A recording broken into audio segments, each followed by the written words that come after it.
ठरलं तर मग या मालिकेच्या आजच्या भागामध्ये सुभेदारांच्या घरी खूप छान अशी जय्यत तयारी केलेली असते. तर आता विमलताई कल्पनाताईंना म्हणतात, सगळी जेवणाची तयारी झाली आहे, फक्त पुया बाकी आहेत. त्या गरम गरमच बनवता येतील. कल्पनाताई म्हणतात, काही हरकत नाही. तर त्यानंतर सुभेदारांच्या घरी सर्वजण एकत्र मिळून गप्पा मारत असतात. कल्पनाताई म्हणतात, या पुयांवरून आठवलं अस्मिता लहान होती ना, त्यावेळी स्कूलमध्ये जर तिला श्रीकणपुरी हा मेनू दिला ना तर तिच्या टिफिन जशा असा तसाच खरी यायचा, पण त्याच ठिकाणी जर पिझ्झा दिला तर मात्र डब्बा संपलेला असायचा. पूर्णाजी, तुम्हाला आठवतं ना? पूर्णाजी म्हणतात, होत. तर मला अगदी चांगलं आठवतं. सर्वजण अस्मिताला हसवण्याचा प्रयत्न करत असतात. तर प्रतापराव म्हणतात, त्यापेक्षाही महत्त्वाचं आठवतं का तुम्हाला? अस्मिता लहान होती आणि मी माझ्या कामासाठी मुंबईला गेलो होतो. त्यावेळी मॅडमनी मला फोन केला का, तर ताडदेवमध्ये खेम्स पावभाजी मिळते, ती मला घेऊन यायची. आता काय करणार, माझं काम मुंबईत तर होतं, पण मुंबईपासून कितीतरी लांब विरारला होतं आणि तरीसुद्धा मला ताडदेवला जाऊन ती पावभाजी आणावी लागली आपल्या लाडूबाईसाठी. आता मात्र सर्वजण अस्मिताकडे पाहू लागतात. सर्वांच्याच गप्पा गोष्टी चालू असतात. सर्वजण अस्मिताला तिचा मूड फ्रेश करण्यासाठी मदत करत असतात. तर त्याचवेळी अर्जुन येतो आणि अर्जुन सोबत चैतन्यही आलेला असतो. अर्जुन सायलीकडे पाहतो, परंतु सायली मात्र अर्जुनशी काहीच बोलत नाही. आता सायली चैतन्यला विचारते, चैतन्य भाऊजी, तुम्हाला आज यायला एवढा उशीर का झाला? आता चैतन्य अर्जुनकडे पाहतो, तर अर्जुन त्याच्या हातातील केक टेबलवर ठेवतो आणि म्हणतो, त्याचं काय आहे ना मम्मा, आज तुला केक बनवायला वेळ नाही मिळाला. मग म्हटलं आपण दुकानातूनच केक घेऊन यावा. मग केक आणण्यासाठी गेलो तर तिथे अस्मिताईचा फेवरेट केक घ्यायचा ठरवला, पण गर्दी एवढी होती की तिथे अर्धा तास कसा निघून गेला काहीच कळालं नाही आणि केकला उशीर झाला म्हणून मला घरी यायला उशीर झाला. पूर्णाजी म्हणतात, अर्धा तास काय, 1 तास काय, कितीही वेळ लागू देत गोडासाठी काय पण. तर अर्जुन म्हणतो, आजी तू सुद्धा. तर सर्वजण हसू लागतात.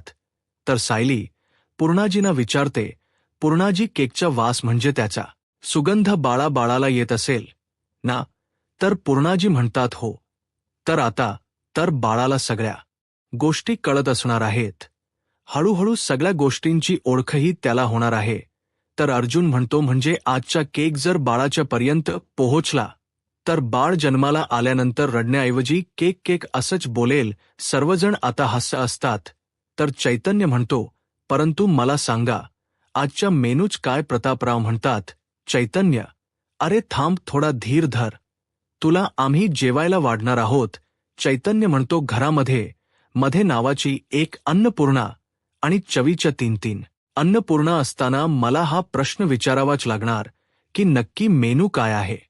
सर्वजण चैतन्यकडे पाहतात आणि म्हणतात, हो माहीत आहे, पण तुला आम्ही जेवायला वाढणार आहोत आणि तुझ्या आवडीचा सुद्धा आहे. तर दुसरीकडे पाहायला मिळतं, किल्लेदारांच्या घरी आता नागराज काका घराबाहेर पडत असतात. तर त्याचवेळी रविराज सर नागराज काकांना थांबवतात आणि म्हणतात, नागराज अरे तू कुठे निघालायस? तुला स्वतःच्या फॅमिलीमध्ये काही इंटरेस्ट आहे की नाही? अरे कित्येक दिवसानंतर पूर्णा आजी घरी आले आहेत, मग त्यांना भेटावं असं तुला वाटत नाहीये का? तर नागराज काका रविराज सरांना म्हणतात, वाटते ना दादा, मला खूप वाटते, पण काय करणार? हे बघ आता पण मित्राचा फोन आला. आता रविराज सर मोबाईल काढून घेतात. नागराज काका मात्र पूर्णपणे घाबरून गेलेले असतात. रविराज सर म्हणतात, आत्ताच तुझं बोलणं झालं ना मित्रासोबत? नागराज काका घाबरतच म्हणतात, हो आता झालंच आहे माझं बोलणं. रविराज सर म्हणतात, मग झालं तर हा परत तुला फोन का करतोय? आणि हा तर तुझा जवळचा मित्र आहे ना, मग हा अननोन नंबर का येत आहे? आता मात्र नागराज काका पूर्णपणे घाबरून गेलेले असतात. त्यांना चांगलाच घाम फुटलेला असतो. तर सुमन काकू मनाशीच म्हणतात, हे एवढे घाबरलेत म्हणजे हे नक्कीच महिप्त शिकरेलाच भेटायला जाणार आहेत याची मला नक्की खात्री आहे. रविराज सर आता फोन उचलणार, परंतु नागराज काका त्यांच्या हातातील मोबाईल काढून घेतात आणि म्हणतात, दादा, अरे नको ना, आता मला मित्राच्या मदतीला जाणं खूप महत्वाचं आहे. मी येतोच असं म्हणत ते काही उत्तर न देता घाईने निघालेले असतात. प्रतिमा आत्या म्हणतात, भाऊजी अहो उशिरा का होई ना, परंतु तुम्ही सुभेदारांच्या घरी याल. नागराज काका म्हणतात, हो हो मी प्रयत्न करीन, पण तुम्ही निघा आता. रविराज सर म्हणतात, या नागराजशी बोलण्यात काहीच अर्थ नाही, चला आपल्याला निघायला हो. आता प्रतिमा आत्या आणि रविराज सर बाहेर पडतात, परंतु सुमन काकू मात्र तिथेच उभे असतात. प्रतिमा आत्या म्हणतात, सुमन अगं काय झाले, चल. तर सुमन काकू म्हणतात, वहिनी अहो मी विसरूनच गेले, मशीनमध्ये कपडे वाळत घालायचे राहिलेत, मी ते वाळत घालायला जाते. प्रतिमा तेव्हा माता रविराज सरांना म्हणतात, अहो 5 मिनिट थांबाल का, आम्ही दोघेही कपडे वाळत घालतो आणि मग आपण निघूयात. रविराज सर म्हणतात, बरं ठीक आहे. तर सुमन काकू म्हणतात, वहिनी अहो कशाला, मी घालेन ना वाळत, तुम्ही का थांबताय. प्रतिमा त्या म्हणतात, अगं असं बरं वाटत नाही, आपण एकत्रच निघूया ना. सुमन काकू म्हणतात, अहो वहिनी तुम्हाला जायला उशीर होईल आणि तसही पूर्णाची वाट पाहत असतीलच ना, मग तुम्ही पुढे निघा, मी येईनच. रविराज सर म्हणतात, नक्की येशील ना तू. सुमन काकू म्हणते, हो हो मी नक्कीच येईन असं म्हणत आता रविराज सर आणि प्रतिमाहत्या तिथून निघून जातात. तर सुमन काकू आता विचार करत म्हणतात, काही झालं तरी मला यांचं सत्य शोधून काढावाच लागेल. मागच्या वेळी मी यांचा पूर्ण पाठलाग करू शकले नाही, परंतु यावेळी हे नक्की कुठे जातात, कोणाला भेटायला जातात, या सगळ्याचा मला शोध घ्यावाच लागेल, सत्य बाहेर आणावंच लागेल असं म्हणत आता सुमन काकू नागराज काकांच्या मागावर जायला निघालेले असतात. आता नागराज काका महिपा शिकलेना ज्या ठिकाणी ठेवलेलं असतं त्या दिशेने निघालेले असतात, परंतु त्यांच्या मागोमाग आता सुमन काकूही आलेले असतात. सुमन काकूंना पाहायचं असतं की नक्की नागराज काका कोणाला भेटायला जात आहेत आणि तेही एवढ्या घाईने. तर दुसरीकडे सुभेदारांच्या घरी सर्वच जण आता प्रतिमा हत्या रविराज सर यांची वाट पाहत असतात. सगळ्यांच्याच गप्पा गोष्टी चालू असतात आणि त्याचवेळी प्रिया बादली घेऊन त्या ठिकाणी येते.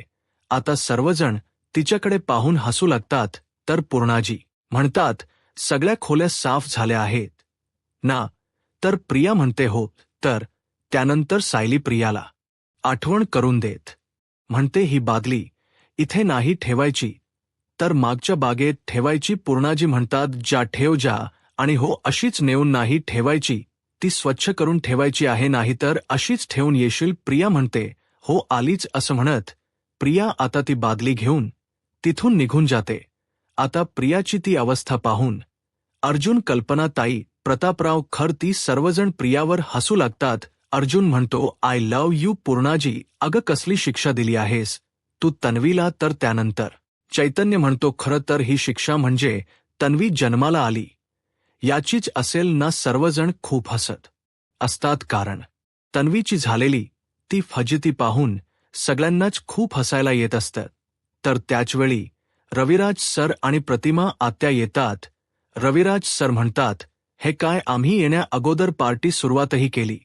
तर प्रतापराव म्हणतात, शक्य आहे का रविराज, ते या तुम्ही अगोदर बसून घ्या. प्रतिमा आत्या पूर्णाजींची चौकशी करत म्हणतात, पूर्णाई कशी आहेस तू, आणि माई मावशी कशी आहे. तर पूर्णाजी म्हणतात, दोघीही अगदी ठीक आहेत. तर सायली सुमन काकूंना विचारत प्रतिमा आत्यांना विचारते, सुमन काकू कुठे आहेत. प्रतिमा आत्या म्हणतात, अगे येतानाच तिला काम आठवलं, मग म्हणाली की तुम्ही पुढे निघा, मी येईनच. तर आता पूर्णाजी रविराज सरांना विचारतात की नागराज कुठे आहे. रविराज सर म्हणतात, नागराजच काही खरं आहे का, कसलं महत्वाचं काम आलं की तो निघून जातो आणि त्याला काही येता आलं नाही. तर दुसरीकडे पाहायला मिळतं, आता सुमन काकू नागराज काकांच्या मागावर असतात. आता तो रस्ता त्यांना ओळखीचा वाटतो. सुमन काकू म्हणतात, मागच्या वेळी सुद्धा हे याच रस्त्याने गेले होते आणि मी त्यांचा पाठलागही केला होता. म्हणजे हे नक्की कोणाला भेटायला जात असतील आणि तेही याच रस्त्याने. हे सगळं काही सायलीला आत्ताच कळवायला हवं असं म्हणत सुमन काकू सायलीला फोन करतात, परंतु सायली काही फोन उचलत नसते. सुमन काकू म्हणतात, सायली अग फोन उचलना, मला तुझ्याशी खूप महत्त्वाचं बोलायचं आहे. परंतु सायली इथे पार्टीमध्ये व्यस्तता असल्यामुळे तिला काही फोन उचलता येत नाही. तर सुभेदारांच्या घरी सर्वजण एकत्र आलेले असतात. आता या पार्टीमध्ये अश्विन सुद्धा सामील झालेला असतो. तर रविराज सर म्हणतात, काय हे डॉक्टर साहेब, किती उशिरी, या लवकर जॉईन व्हा. आता अश्विन सुद्धा या पार्टीला जॉईन झालेला असतो. तर सायली म्हणते, आज आपण सर्वजण इथे एकत्र जमलो आहोत आणि आता सुरुवात होणार आहे हे गेमला.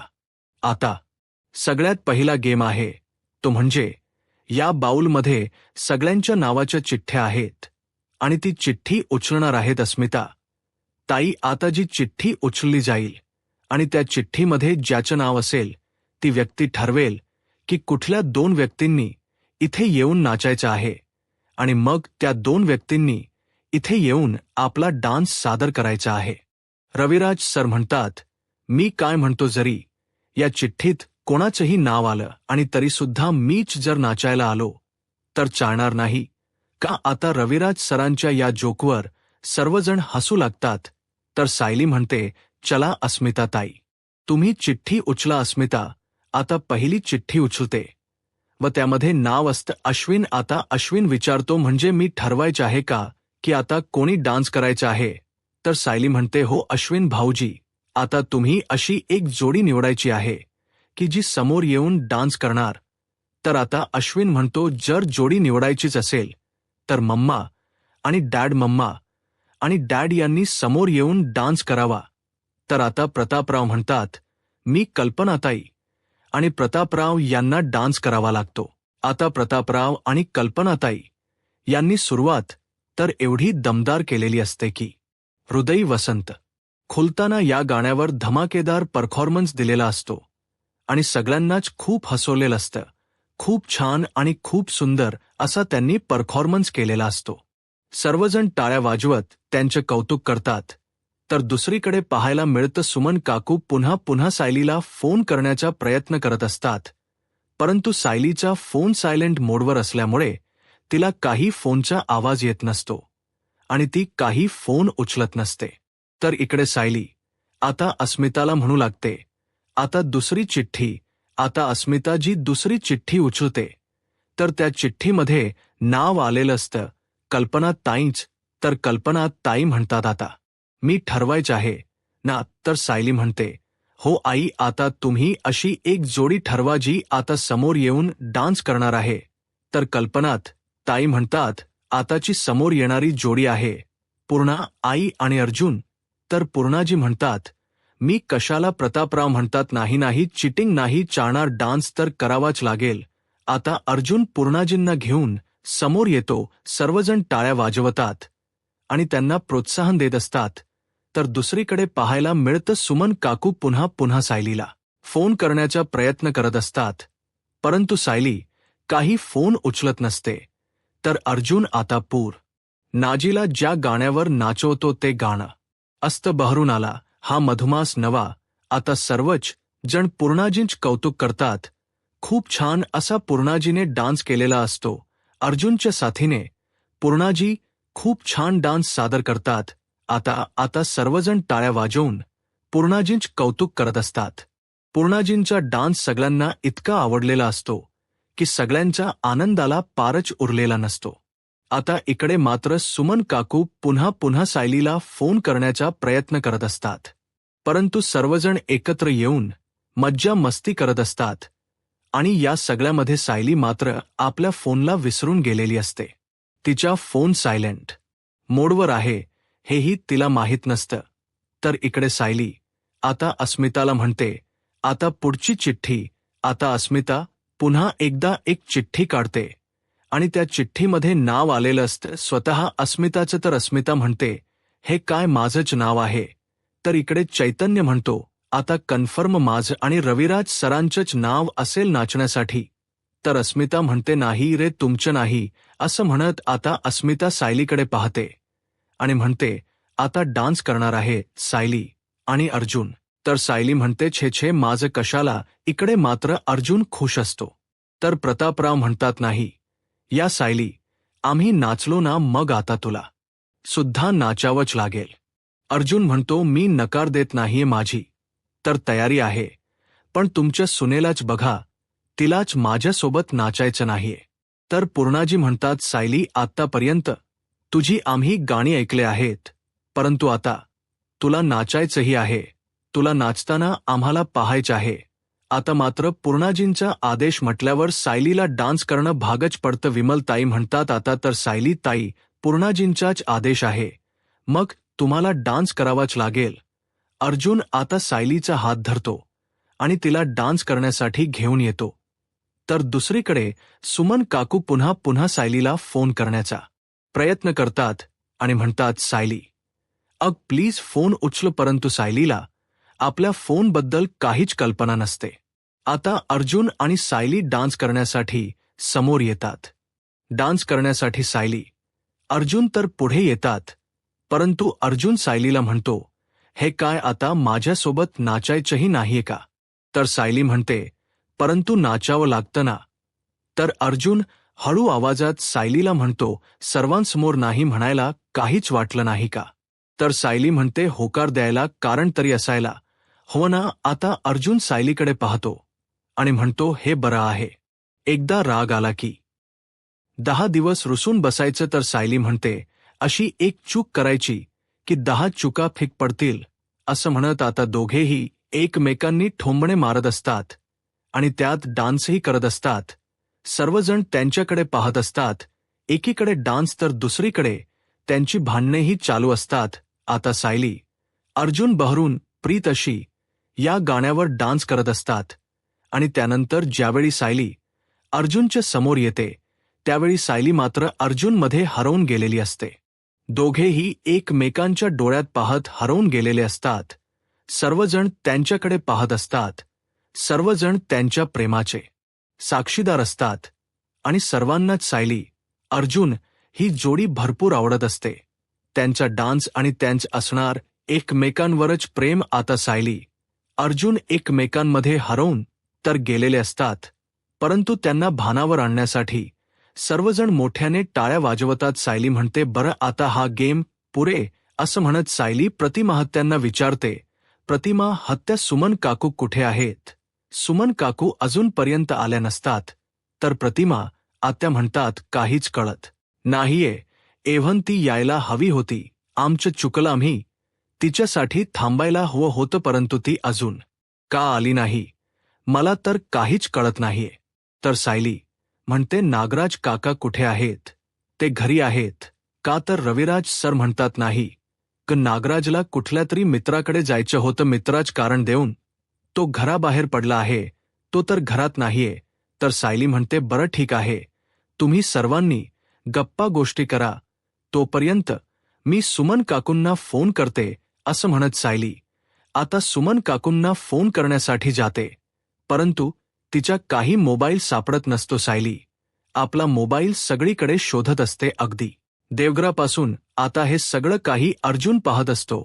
अर्जुनला माहीत असतं की सायलीचा मोबाईल डायनिंग टेबलवर आहे. अर्जुन सांगण्याचाही प्रयत्न करतो, परंतु सायली मात्र अर्जुनकडे पाहतही नाही. अर्जुन म्हणतो झालं तर मग हिला माझं ऐकूनच घ्यायचं नाहीये, तर मग मी काय करणार आहे. आता सायली एवढा मोबाईल शोधत असते आणि म्हणूनच अर्जुन म्हणतो इथे कोणाचा तरी मोबाईल पडलाय. सिनियर तुझा आहे का. रविराज सर म्हणतात अरे माझं कसं असेल, मी आल्यापासून तर इथेच बसून आहे, कोणाचं तरी असेल ना. आता सायलीच्या लक्षात येतं की हे सगळं काही आपल्यासाठीच असेल. सायली जाऊन पाहते तर तिचाच मोबाईल असतो. अर्जुन म्हणतो सिनियर तुझा नाहीये का, मग कोणाचा असेल. आता सायली मोबाईल हातात घेते आणि अर्जुनकडे रागाने पाहते. अर्जुन म्हणतो राहू देत, मला तर आता हिच्याशी बोलायचंच नाहीये, असं म्हणत अर्जुन बाजूला निघून येतो. आता सायली आपला मोबाईल पाहते तर सुमन काकूंचे तब्बल 21 मिस कॉल असतात. आता हे पाहून सायलीला धक्का बसतो. सायली म्हणते, सुमन काकूंचे 21 मिस कॉल म्हणजे सुमन काकू नक्की का फोन करत असतील?